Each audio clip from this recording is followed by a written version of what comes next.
سیرت کا جو درس ہے انشاءاللہ اس کا کچھ حصہ ہم اور آپ لے لیتے ہیں۔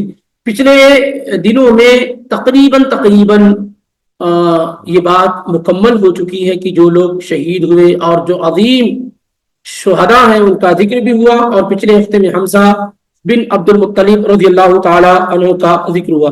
اب سوال یہ ہوتا ہے کہ جن لوگوں کی شہادت ہوئی ان کی تدفین وغیرہ کا مرحلہ کیسے مکمل ہوا، کیسے دفن کیا گیا، کیا غسل دیا گیا، نماز جنازہ پڑھی گئی نہیں پڑھی گئی، کیا معاملہ ہوا؟ اس سلسلے میں آئیے جابر بن عبداللہ رضی اللہ تعالی عنہ سے سنتے ہوئے چلتے ہیں، کیونکہ احد کے میدان میں جو کچھ ہوا اس کی بہترین نالج اور جانکاری رکھنے والے صحابہ میں جابر بن عبداللہ رضی اللہ تعالی عنہ ہیں، کیونکہ ان کے والد محترم بھی اسی غزوے میں شہید ہوئے تھے۔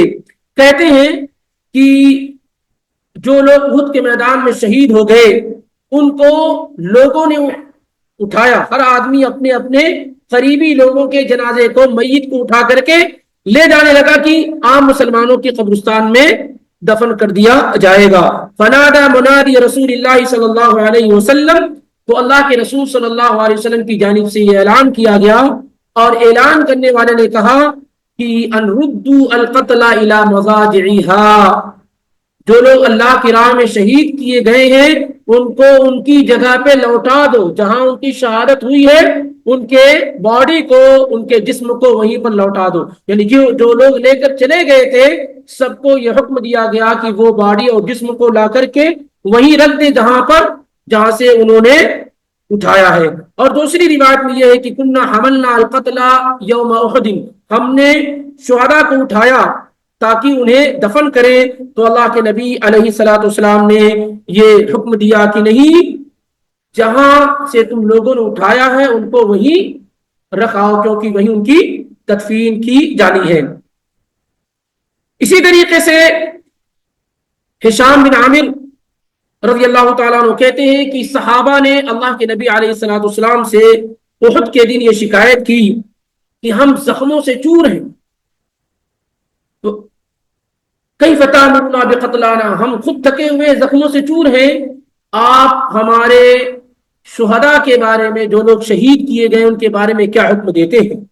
تو اللہ کے نبی علیہ الصلوۃ والسلام نے کہا احفروا واوسعوا واحسنوا، کہ ان کے لیے قبر کھودو اور کشادہ قبر کھودو اور بہترین قبر کھودو، ان کے لیے گڈھا کھودو، قبر کھودو، کشادہ قبر کھودو اور بہترین قبر کھودو۔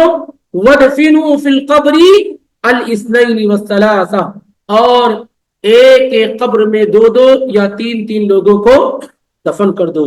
وَقَدِّمُوا أَكْثَرَهُمْ قُرْآنًا، اور جب 2 اور 3 لوگوں کو دفن کر رہے ہو تو پہلے اس کو قبلے کی طرف رکھو جو قرآن کا زیادہ بڑا عالم ہو، جسے قرآن زیادہ یاد ہو اسے پہلے رکھو۔ تو یہ طریقہ تھا کہ اللہ کے نبی صلی اللہ علیہ وآلہ وسلم جب تدفین کرنے لگ گئے تو ایک تو پچھلے دنوں میں ذکر ہوا کہ جن کے پاس کفن نہیں تھا تو ایک کفن میں 2 لوگوں کو کفنایا گیا، اور ایسے ہی ایک قبر کے اندر 2 اور 3 لوگوں کو دفن کیا گیا۔ لیکن اس میں اللہ کے نبی علیہ الصلوۃ والسلام کیا پوچھتے تھے صحابہ سے کہ کون قرآن کا بڑا عالم ہے، کسی قرآن زیادہ یاد ہے تو پہلے اس کو، پھر اس کے ساتھ کیا ہے دوسرے کو رکھتے تھے۔ اسی بنیاد پر حافظ ابن حجر رحمہ اللہ نے یہ بات ذکر کی ہے کہ اگر کبھی ایسے حالات ہوں تو 2 3 لوگوں کو ایک ساتھ قبر میں دفن کیا جا سکتا ہے، ایک ساتھ کیا ہے دفن کیا جا سکتا ہے۔ اب ایک سوال اہم یہ ہوتا ہے کہ کیا اللہ کے نبی صلی اللہ علیہ وآلہ وسلم نے ان شہداء کی نماز جنازہ پڑھی تھی یا نہیں پڑھی تھی؟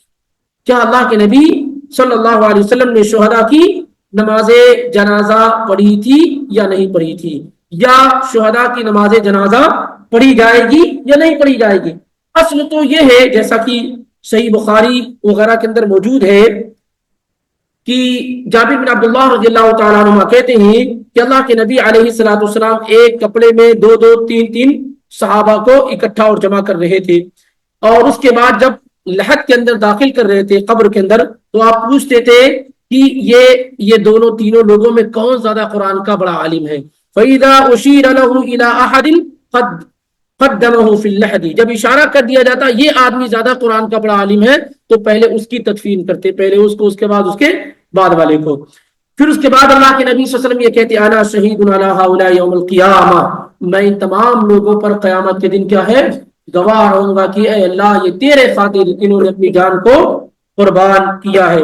وامر بدفنهم بدمائهم، اور اللہ کے نبی نے یہ حکم دیا کہ ان کو ان کے خون سمیت دفن کر دو، خون وغیرہ کو پوچھو نہیں، خون سمیت ان کو دفن کر دو. ولم يصلي عليهم، اللہ کے پیغمبر نے ان پر نماز جنازہ نہیں پڑھائی. ولم يغسلوا، اور نہ ہی انہیں غسل دیا. تو اصل طریقہ یہی ہے، معرکے کا جو شہید ہو، میدان میں جو شہید ہو جائے، نہ اس کو غسل دیا جائے گا، نہ اس کی نماز جنازہ پڑھی جائے گی وجوباً، اور اسی طریقے سے اس کے خون وغیرہ کے ساتھ ہی اس کی تدفین کی جائے گی. ایسا نہیں کہ خون وغیرہ کو صاف کر دیا جائے گا، کیونکہ قیامت کے دن یہ خون کستوری خوشبو سے بھی زیادہ کیا ہے، خوشبو دے رہا ہوگا. لیکن کیا اللہ کے نبی علیہ الصلوۃ والسلام نے نماز جنازہ پڑھی یا نہیں پڑھی؟ جابر بن عبداللہ کی روایت بالکل صاف اور واضح ہے کہ اللہ کے نبی نے نماز جنازہ نہیں پڑھی. لیکن بخاری اور مسلم کی روایت میں یہ ہے کہ 8 سال کے بعد اللہ کے نبی، یا 8 سال کے قریب اللہ کے نبی علیہ الصلوۃ والسلام گئے اور آپ نے ان کی نماز جنازہ پڑھائی. 8 سال کے بعد. عقبہ بن عامر کی روایت ہے، خرج یوما فصلى على اهل احد صلاته على المیت، کہ آپ نے ان کی نماز جنازہ پڑھی.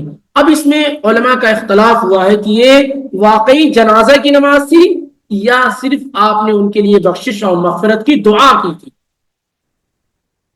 کیونکہ صحابی رسول کہتے ہیں کل مودعی للاحیاء والاموات، آپ ایسے گئے گویا کہ آپ زندوں کو اور مردوں کو سب کو الوداع کہہ رہے ہوں، کیونکہ آپ اپنی وفات سے چند ماہ پہلے گئے تھے، تو گویا کہ اب زندوں اور مردوں سب کو الوداع کہہ رہے ہیں. پہلے کیا ہوتا تھا کہ آپ بنفس نفیس آتے تھے غزوہ احد، شہداء احد کے پاس، اور ان کے لیے دعا کرتے تھے. لیکن اب چونکہ آپ کا خود رخصت ہونے کا وقت ہو گیا ہے، اس لیے آپ اخیر وقت میں جب شہداء احد کے پاس گئے تو زندوں کے ساتھ گویا آپ مردوں کو بھی کیا ہے الوداع کہہ رہے ہیں کہ اب ہم تمہارے پاس اپنے اس جسم کے ساتھ نہیں آ سکیں گے.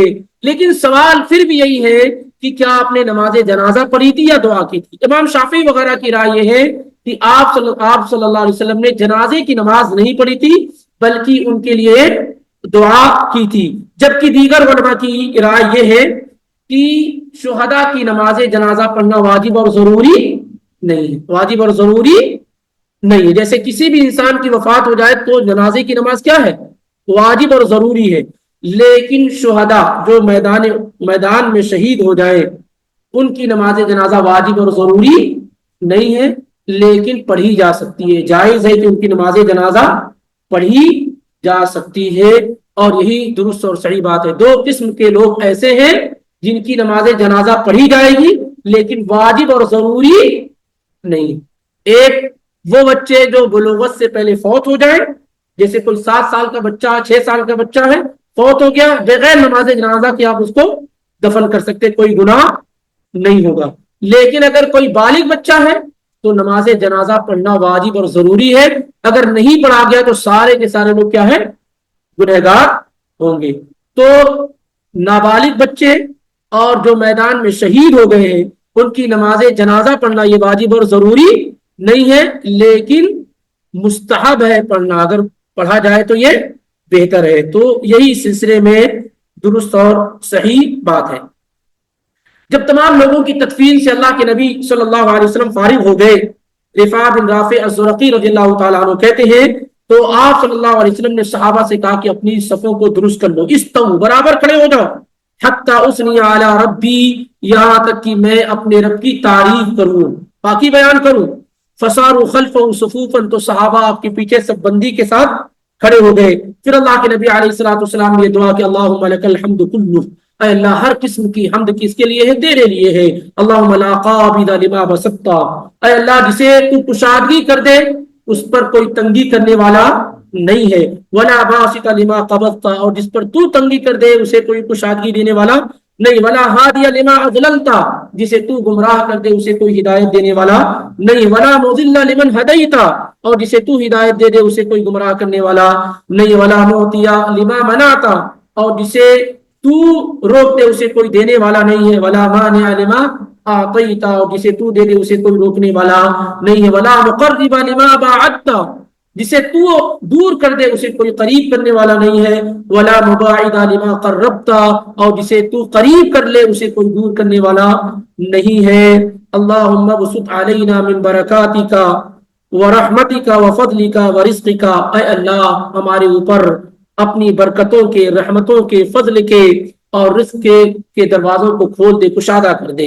اللہم انی اسألک النعیم المقیم الذی لا یحول ولا یزول، اے اللہ میں تجھ سے اس نعمت کا سوال کرتا ہوں جو ہمیشہ رہنے والی ہو، جو کبھی ختم نہ ہو۔ اللہم انی اسألک النعیم یوم العیلہ والامن یوم الخوف، اے اللہ میں اس دن نعمت کا سوال کرتا ہوں جس دن تنگ دستی ہو اور خوف کے دن امن کا سوال کرتا ہوں۔ اللہم انی اعوذ بک من شر ما اعطیتنا وشر ما منعتا، اے اللہ ہم تجھ سے پناہ مانگتے ہیں ان تمام چیزوں کی برائی سے جو تو نے ہمیں دی ہیں، بہت ساری چیزوں کی برائی، بہت ساری چیزیں اللہ نے ہمیں دی ہیں، ان تمام چیزوں کی برائی سے اللہ ہم تیری پناہ میں آتے ہیں، اور ان تمام چیزوں کی برائی سے جو تو نے ہم سے روک رکھی۔ اللہم حبب الینا الایمان وزینہ فی قلوبنا، اے اللہ ایمان کو ہمارے لیے محبوب بنا دے اور ہمارے لیے مزین کر دے، وکرہ الینا الکفر والفسوق والعصیان، اور کفر سے، فسوق اور نافرمانی کو ہمارے لیے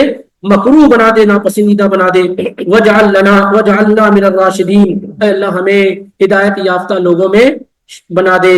اللہم توفنا مسلمین، اے اللہ ایمان اسلام کی حالت میں ہماری وفات فرما، واحینا مسلمین، اور اسلام کی حالت میں ہمیں زندہ رکھ، والحقنا بالصالحین، اور ہمیں نیک لوگوں کے ساتھ ملا دے جو رسوا اور ذلیل نہیں ہے، جو فتنے والے نہیں، غیر خزایا ولا مفتونین۔ اللہم قاتل کفرۃ الذین یکذبون رسلک، اے اللہ ان کو سخت عذاب دے اور ان کا مقابلہ کر ان کافروں کا جو تیرے رسولوں کا انکار کرتے، جھٹلاتے ہیں، وَيَصُدُّونَ عَن سَبِيلِكَ، اور تیرے راستے سے روکتے ہیں، وَاجْعَلْ عَلَيْهِمْ رِجْزَكَ وَعَذَابَكَ، اور ان پر اپنی پکڑ کو، اپنے عذاب کو نازل فرما دے۔ اللہم قاتل الکفرۃ الذین اوتوا الکتاب الہ الحق، اے اللہ تو کافروں سے قتال کر جن کو تو نے کتاب دی ہے، الہ الحق، اے حقیقی معبود۔